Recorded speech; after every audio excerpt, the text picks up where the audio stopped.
Hi, my name is Frank Grimes. Some of you may know me as Sir Shadow from the Wetlands in the game of Amtgard. I'm going to talk a little bit about generation of power using your hips.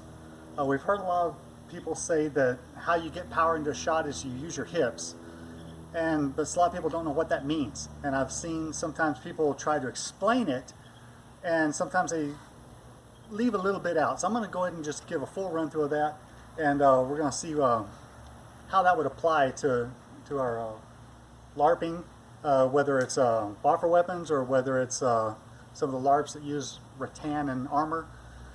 The thing we're going to look for here is specifically putting power in the hips. There's a lot that goes into throwing a correct shot, footwork, how you're holding your weapon. We're not going to go over any of that right now. We're going to look at just putting power into your shot and how that comes from the hip. Okay, so one thing when people think use your hip to generate power, what you'll see is they'll throw their hip and then they'll throw a shot, and they'll feel like, okay, so my hip creates the motion, and that motion transfers to my shoulders, and that transfers to my arm and out to the weapon, and you end up with a good shot. So it looks something like this. And that has some power to it, it has some speed to it, but it's not exactly what is meant by power from the hips.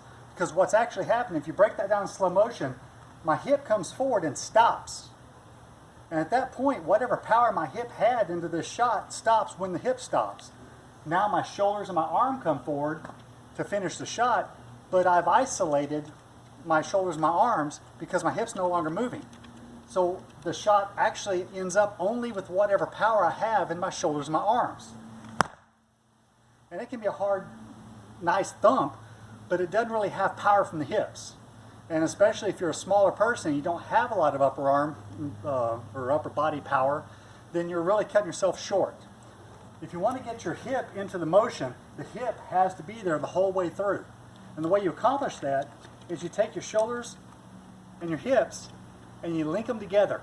So when your spine makes this turn, your shoulders and your hips are moving at the same time. It's not one and then the other. And as they're moving at the same time, that's when the shot happens. You don't want to move them and then throw a shot, because once again, you only end up with your arm. It might be fast if you got good arm power, but if you don't, then you're really cutting yourself short. So if I move my shoulders and my hips at the same time, and the shot comes out at the same time, then you get something that looks a little more like this.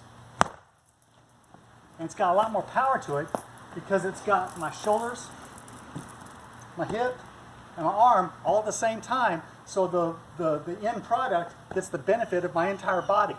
I lock my hips and my shoulders in with my spine, so it makes one continuous motion, as opposed to a whiplash effect, which isolates just the arm.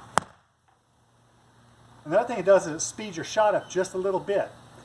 And by that I mean if I throw my hip and then throw my arm, that takes two actions. One action, two actions.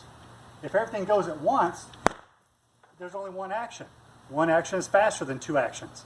And in a lot of our games, we rely on these little milliseconds of time. So anything that shaves off some speed of the weapon's movement is going to be for your benefit.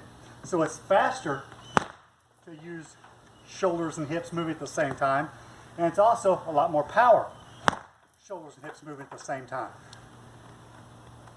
If you're fighting with the opposite foot forward, such as if you had a shield, same thing applies.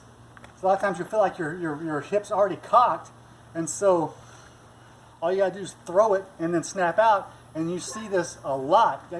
The whiplash action is even more pronounced when you're in this style of footwork. You got to get it same. You got to get your shoulders and your hips locked and the arm moving at the same time in order to get maximum benefit of your hips. If you whiplash it, it feels like you're going fast and strong, but if you lock them together and throw it all at once, therefore your hips are becoming the originator of the power source, you still get a lot more powerful shot.